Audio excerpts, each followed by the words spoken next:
اللہ عز و جل کی ذات اقدس نے ارشاد فرمایا کہ نماز قائم کرو، اور اللہ نے فرمایا کہ نماز ایسی عبادت ہے جو انسان کو بے حیائی اور برے کاموں سے روکتی ہے۔ نماز ایسی عبادت ہے جو انسان کو بے حیائی اور برے کاموں سے روکتی ہے۔ اب کچھ لوگ، اب قرآن کا یہ فیصلہ ہے، قرآن نے اٹل فیصلہ کیا، اور اللہ کے کلمات تبدیل ہونے والے نہیں۔ اللہ نے ارشاد فرمایا نماز ایسی عبادت ہے جو انسان کو بے حیائی اور برے کاموں سے روکتی ہے۔ اب کچھ لوگ یہ بات کرتے ہیں کہ شاہ جی کئی باری نمازاں پڑھی دیاں نے، بڑی دیر ہوگی یہ نمازاں پڑھ دیاں، پر بے حیائی تے برے کاموں تو سی باز نہیں آئے۔ اب سوچنے والی بات ہے، قرآن فرما رہا ہے کہ نماز بے حیائی اور برے کام سے روک دیتی ہے، بندہ نماز پڑھ رہا ہے لیکن وہ بے حیائی اور برے کام سے باز نہیں آ رہا، اب کیا کرے؟ قرآن کا فرمان بھی حق ہے، یہ ہو ہی نہیں سکتا کہ قرآن کا فرمان کو کوئی جھٹلا سکے۔ بندہ پڑھ بھی رہا ہے نماز، لیکن وہ نماز اسے بے حیائی سے نہیں روک رہی۔ اب مسئلہ نماز میں نہیں ہے، مسئلہ اللہ کے فرمان میں نہیں ہے، مسئلہ پڑھنے والے میں ہے۔ اب اسے سوچنا یہ چاہیے کہ کیا غلطی ہو رہی ہے مجھ سے، کیا غلطی مجھ سے ہو رہی ہے جس کی وجہ سے نماز میری مجھے بے حیائی اور برے کاموں سے نہیں روک رہی۔ حالانکہ اللہ فرما رہا ہے کہ نماز انسان کو بے حیائی سے روکتی ہے، برے کاموں سے روکتی ہے۔ ایک انسان نمازیں پڑھ رہا ہے، نماز پہ نماز پڑھتا ہے لیکن برے کاموں سے باز نہیں آ رہا۔ اب اسے سوچنا تو یہ چاہیے کہ اللہ جو فرما رہا ہے کہ نماز بے حیائی سے روکتی ہے، برے کام سے روکتی ہے، پھر مجھے کیوں نہیں روک رہی؟ مجھے نماز بے حیائی سے کیوں نہیں روک رہی؟ وہ سوچے اس بات کو۔ اب یہ بات جب اس کے ذہن میں آئے گی، اسی کا جواب قرآن نے خود ارشاد فرمایا ہے۔ قرآن ارشاد فرماتا ہے، اللہ فرماتا ہے میری یاد کے لیے نماز قائم کرو، میری یاد کے لیے نماز قائم کرو۔ اب وہ نماز جو اللہ کی یاد کے بغیر ہو، جس میں اللہ کی یاد ہی شامل نہیں، وہ نماز کیسے انسان کو بے حیائی اور برے کاموں سے روک سکتی ہے؟ یعنی نماز بھی وہی کارآمد ہے، نماز بھی وہی بے حیائی سے روکے گی، نماز بھی وہی برے کاموں سے روکے گی جس نماز میں اللہ کی یاد شامل ہوگی، جس نماز میں اللہ کی یاد شامل ہوگی۔ جب اللہ کی یاد نماز میں شامل ہو جائے اور انسان سجدہ ریز ہو اپنے خالق کی بارگاہ میں، وہی ایک سجدہ، جیسے اقبال نے کہا تھا نا کہ وہ ایک سجدہ جسے تو گرا سمجھتا ہے، ہزار سجدوں سے دیتا ہے آدمی کو نجات، کہ ہزار سجدوں سے وہ ایک سجدہ بہتر ہے جو اپنے رب کائنات کی یاد میں انسان کرتا ہے۔ اے نمازاں نہیں ہے جنہ نمازاں وچ خالق اکبر دی یاد شامل نہ ہوئے، جن نمازوں میں پروردگار عالم کی یاد شامل نہ ہو، وہ نماز نہیں ہوا کرتی عزیزان، وہ نماز نہیں ہوا کرتی۔ جس نماز میں پروردگار کی یاد شامل نہ ہو، جیسے میں پہلے عرض کر چکا کہ قرآن نے فیصلہ فرمایا ہے، قرآن کہتا ہے نماز بے حیائی سے روک دیتی ہے، نماز برے کاموں سے روک دیتی ہے۔ ایک آدمی نماز پڑھتا ہے اور برے کاموں سے باز نہیں آتا، اب اسے سوچنا یہ چاہیے، جب قرآن نے فرما دیا ہے، جب اللہ کا حکم ہو گیا ہے، اللہ نے یہ ارشاد فرمایا کہ نماز روکتی ہے برے کاموں سے، پھر میں کیوں نہیں رک رہا برے کاموں سے؟ میں برے کاموں سے باز کیوں نہیں آ رہا؟ وجہ اس کی یہ ہے کہ اس کی نماز میں اس کے رب کی یاد شامل نہیں ہے۔ اللہ نے ارشاد فرمایا، اللہ ارشاد فرماتا ہے میری یاد کے لیے نماز قائم کرو، وہ نماز قائم کرو، وہ نماز ادا کرو جس میں پروردگار کی یاد شامل ہو۔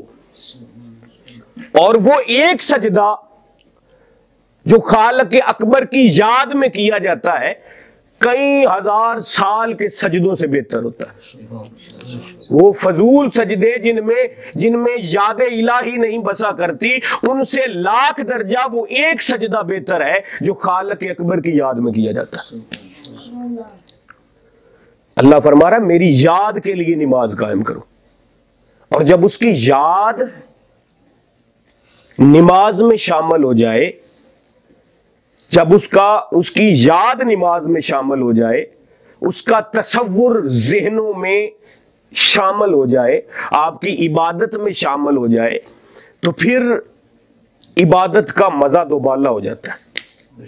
اور عبادت بھی وہی ہے کہ جس میں اس کی یاد شامل ہو، کیونکہ عبادت کی اس کی یاد کے لیے جاتی ہے۔ اللہ نے ارشاد فرمایا کہ میری یاد کے لیے نماز قائم کرو، عبادت کی ہی اس کی یاد کے لیے جاتی ہے، اور اس عبادت کا کیا فائدہ جس میں اس کی یاد ہی شامل نہ ہو؟ جب اس کی یاد شامل ہوگی تو سجدے میں جو لذت آپ کو ملے گی، جو لذت آپ کو محسوس ہوگی، اس کا مزہ کچھ اور ہی ہوگا عزیزان۔ یہ نہ ہوئے کہ نماز پڑھ دیاں پہ آسی دودھ دا حساب کرن لگ جاویے، نماز پڑھ دیاں پہ فریاد رہی آکھن کہ آج میں اندے کولو اتنے لینے نے تے اندے کولو اتنے لینے نے، تاں کھاتا چلنا، اس نماز کا کیا فائدہ؟ حضرت ابراہیم علیہ السلام جب نماز کے لیے کھڑے ہوا کرتے تھے، مکاشفۃ القلوب میں امام غزالی فرماتے ہیں جب نماز کے لیے ابراہیم کھڑے ہوا کرتے تھے تو آپ کے دل کی دھڑکن کئی فاصلے تک سنائی دیتی تھی، اس قدر خوف الہی میں ڈوب کے نماز ادا کرتے تھے۔ سکون ہوتا تھا جسم میں کہ کئی فاصلے پر آپ کے دل کی دھڑکن میں سنائی دیتی تھی۔ یہ کاملین لوگ تھے، یہ انبیاء کا طریقہ تھا کہ جب وہ عبادت کے لیے اپنے رب کی یاد کے لیے کھڑے ہوتے تھے تو کیفیت کچھ اور ہوا کرتی تھی۔ جیسے مولا علی مشکل کشا شیر خدا، آپ جب نماز کے لیے کھڑے ہوتے تو آپ کا چہرہ زرد ہو جاتا، چہرہ زرد ہو جاتا، جسم میں لرزہ طاری ہوتا، جسم کانپنا شروع ہو جاتا۔ کئی لوگوں نے پوچھا امیر المومنین یہ آپ پر کون سی کیفیت طاری ہو جاتی ہے؟ تو آپ نے ارشاد فرمایا میں وہ امانت ادا کرنے کے لیے جا رہا ہوں جو اللہ نے پہاڑوں پر پیش کی، انہوں نے قبول نہیں کی، انہوں نے نہیں اٹھائی، اللہ نے جنگلوں پر پیش کی، انہوں نے نہیں اٹھائی، اور ہم انسانوں نے اس امانت کو اٹھایا، میں وہ ادا کرنے کے لیے جا رہا ہوں۔ اور سید الساجدین امام سجاد علیہ السلام، آپ جب وضو فرماتے تو چہرہ زرد ہو جاتا۔ ایک گھر والوں نے پوچھا آپ پر یہ کون سی کیفیت طاری ہو جاتی ہے جب آپ نماز کے لیے جا رہے ہوتے ہیں، وضو کرتے ہیں؟ ارشاد فرمانے لگے کہ آپ کو نہیں پتا کہ میں کس کی بارگاہ میں حاضر ہونے کے لیے جا رہا ہوں؟ آپ کو نہیں اس بات کا پتا کہ میں کس کی بارگاہ میں حاضر ہونے کے لیے جا رہا ہوں؟ اسا نمازاں پڑھن لگنے آتے اسی خیال دور تھی مارنے آتے ہن کیڑا کام رہ گیا، نماز سارے حساب کر لویے، اس نماز دا کی فائدہ سائیں؟ نماز وہ ہے جس میں تیرے رب کی یاد شامل ہو، نماز وہ ہے جس میں محبوب اور محبوب خدا کی یاد شامل ہو۔ اور حضرت ابن عباس کا فرمان ہے، ارشاد فرماتے ہیں کہ خشوع و خضوع کے ساتھ ادا کی گئے دو رکعت جو پوری توجہ کے ساتھ ادا کیے گئے 2 رکعت نماز ہے، وہ 80 سال کی بغیر خشوع و خضوع کی عبادت سے افضل ہے۔ اب نماز کے لیے انسان وقت بھی گزارے اور وہ نماز اسے فائدہ بھی کوئی نہ دے، اس لیے اپنی نمازوں کو اس کی یاد سے مزین کیجئے، اپنی نمازوں میں اس کی یاد کو شامل کیجئے، تاکہ دیا گیا ایک سجدہ آپ کو لذت تو دے۔ انسان اندر سکون ہی کوئی نہیں۔ اکثر لوگ یہ نماز پڑھنے یہاں پر وہ چس نہیں ہوں، وہ چس میں جا کے چس لو تے صحیح جلیا۔ عزیزان من، یہ ڈر اللہ کا ہونا چاہیے، کسی اور کا ڈر رکھنا ہی نہیں ہے سب۔ کچھ دن کی بات ہے، ادھر ایک بندہ آیا تھا، جی شاہ جی میں تو تو بڑا ڈر لگتا ہے۔ میں کیا میں کی میرے تو کیوں ڈرنا بھائی، اور میری کی اوقات ہے، میں کو ڈرن والا ڈراؤنی چاہیے ہمیں، اور مجھ سے کیوں ڈرتا ہے؟ ڈر تو پروردگار عالم کا ہونا چاہیے، ڈر تو خالق اکبر کا ہونا چاہیے۔ میں کون ہوں جس سے تو ڈرے؟ میں کون ہوں جس سے تو خوف زدہ ہو؟ بھائی ڈر کسی دا نہ رکھو، ڈر ہو تو بس خالق اکبر کا ہونا چاہیے تھی ظالم، اور وہ ڈر واقعہ ہی نظر آئے آپ کی زندگی میں کہ آپ اللہ سے ڈرتے ہو، اللہ کا خوف رکھتے ہو، اور اس طرح نماز پڑھی جائے۔ جیسے میں پہلے بیان کر چکا، پہلے میں عرض کی آپ کی بارگاہ میں کہ نماز میں اس کی یاد ہو، اور نماز کا مزہ بھی، ذکر کا مزہ بھی تب ہی آتا ہے، یہ محفل ذکر ہے، ذکر کا مزہ بھی تب آتا ہے۔ حضور نے ارشاد فرمایا کہ اس طرح ذکر کرو، اس طرح اس کی عبادت کرو کہ تم محسوس کرو تم اپنے رب کو دیکھ رہے ہو، اور اگر یہ درجہ حاصل نہ ہو تو اتنا حاصل ضرور ہو کہ وہ تمہیں دیکھ رہا ہے۔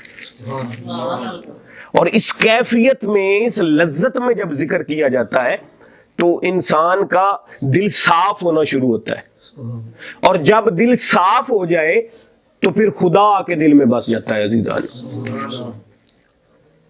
کوئی مہمان ہی آ جائے نا گھر وچ، جو اندے آمن تو پہنچ صفائی تے کیتی جاندی ہے نا، تو یار پرانا آمدہ پہ یار صفائی کر لوی۔ مہمان آئے گھر میں تو اس کے آنے سے پہلے گھر کو صاف کیا جاتا ہے۔ جب مہمان کی اتنی قدر ہے تو جب اللہ کو دل میں بسانا ہے تو پہلے دل کو صاف تو کرنا پڑے گا۔ اور حضور نے فرمایا، حدیث ہے احمد بن حنبل کی کتاب مسند احمد بن حنبل میں یہ حدیث موجود ہے، حضور نے ارشاد فرمایا جب لوہے پر زنگ لگ جائے تو کسی آلہ سے اسے صاف کیا جاتا ہے۔ لوہے تے جدو زنگ لگ جاوے ریگ ماریا جاندہ ہے، ایویں گل ہے نا جی۔ لوہے پر زنگ لگ جائے تو کسی نہ کسی چیز سے اسے صاف کیا جاتا ہے۔ حضور کا فرمان، حضور ارشاد فرماتے ہیں جب دل پہ زنگ لگ جائے نا تو اللہ کے ذکر سے اسے صاف کیا جاتا ہے۔ ذکر الہی وہ آلہ ہے جو دلوں پہ لگے ہوئے زنگ کو صاف کر دیتا ہے۔ اور حضرت امام حسن علیہ السلام ارشاد فرماتے ہیں کہ اللہ کا خوف رکھ کے، ڈر رکھ کے، درجہ احسان پہ فائز ہو کے جو نماز پڑھی جاتی ہے اس کی مثال ایسے ہے جیسے ایک انسان ہے، اس کے گھر کے آگے سے ایک نہر جاری ہے، حضور کا فرمان، ایک نہر جاری ہے، اور وہ 5 وقت اس نہر میں غسل کرتا ہے۔ نہر جاری ہے اس کے گھر کے آگے سے اور وہ 5 وقت اس نہر میں غسل کرتا ہے۔ بتائیے کہ اس کے جسم پہ کوئی گندگی بچے گی؟ اس کے جسم پہ کوئی گندگی رہ جائے گی؟ بالکل صاف ہوگا اس کا جسم۔ حضور کا فرمان، حضور ارشاد فرماتے ہیں خشوع کے ساتھ پڑھی گئی یہ نمازیں بھی اس نہر کی مانند ہے جس میں انسان 5 وقت حاضر ہوتا ہے تو جسم پر کوئی گندگی نہیں بچتی۔ اسی طرح جو خشوع کے ساتھ نماز ادا کرتا ہے اس کے جسم پر گناہوں کا کوئی میل ہی باقی نہیں رہتا۔ وہ بھی ایسے ہی ہے جیسے نہر میں ایک انسان غسل کر رہا، نہر میں ایک انسان جا کے غسل کرتا ہے۔ اور حضور نے فرمایا،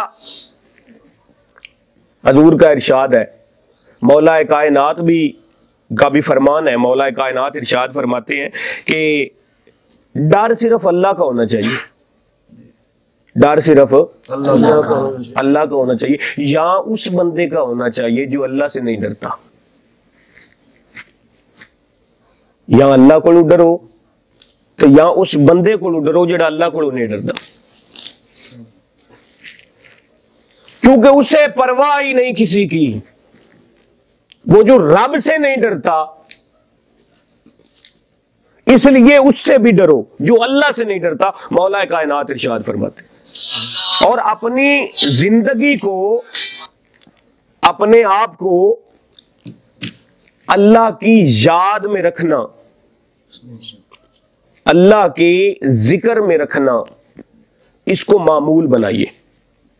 جتنے لوگ بھی موجود ہیں، یہ تیسری محفل ذکر ہے، اور پہلی محفل ذکر سے ہی میں یہ بات کرتا آ رہا ہوں کہ اٹھتے بیٹھتے اسے یاد کیا کرو، اٹھتے بیٹھتے چلتے پھرتے اسے یاد کرنے کا معمول بناؤ، ہر وقت اس کی یاد دل میں بسانے کی کوشش کیجیے، صرف زبان تک نہ رکھیے اس کا نام، اس کے نام کو دل میں بسانے کی کوشش کیجیے، اور ڈر صرف اس کا رکھیے، اور ڈر یہ رکھیے کہ اگر میں نے یہ کام کیا تو میرا رب ناراض ہو جائے گا۔ جو کام اس نے منع کیے ہیں اس کی نافرمانی کا ڈر رکھیے۔ حضور کا فرمان ہے، امام غزالی نے نقل کیا، ارشاد فرماتے ہیں، حضور نے ارشاد فرمایا کہ جو اللہ کی نافرمانی کے خوف کی وجہ سے جس کی آنکھوں سے ایک مکھی کے پر کے برابر آنسو نکلا، اس کا جہنم میں جانا ایسے ہی ہے جیسے دودھ کا دوبارہ تھنوں میں جانا۔ حضور نے ارشاد فرمایا جیسے دودھ دوبارہ تھنوں میں نہیں جا سکتا، اسی طرح وہ بندہ جو اللہ کے خوف سے روتا ہے وہ بھی جہنم میں نہیں جا سکتا۔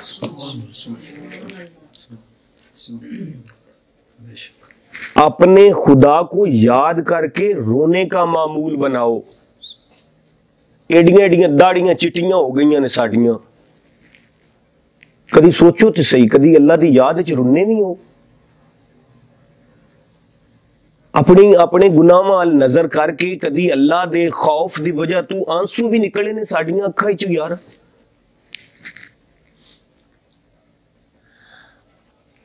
کس طرز پہ ہے ہماری زندگی جب ہم اپنے رب کو یاد کر کے آنسو ہی نہیں بہا سکتے تو پھر ہماری زندگی کس کام کی ہے؟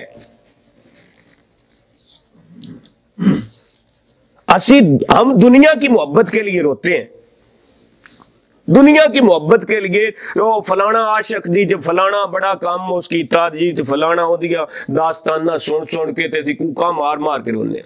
اب سنیے اور اس نقطے کو اپنے دل میں رکھیے گا، اس نقطے کو صرف ذہن تک محدود نہ رکھیے، دل میں رکھیے۔ محبت تب ہوتی ہے جب معرفت حاصل ہو۔ محبت کب ہوتی ہے؟ جب معرفت حاصل ہو۔ معرفت کسے کہتے ہیں؟ مینوں اس پیالے نال ادوں محبت ہونی ہے جدوں مینوں پتہ لگنا ہے کہ اندیاں فضیلتاں کی نے۔ جب اس کی معرفت مجھے حاصل ہوگی تب مجھے اس سے محبت ہوگی، اس سے پہلے نہیں ہوگی۔ اور محبت، یہ دنیا کی محبت کی بات کر رہا ہوں، اس کے مجازی کی بات کر رہا ہوں۔ یہ بڑا فرق ہے اس کے حقیقی اور اس کے مجازی میں۔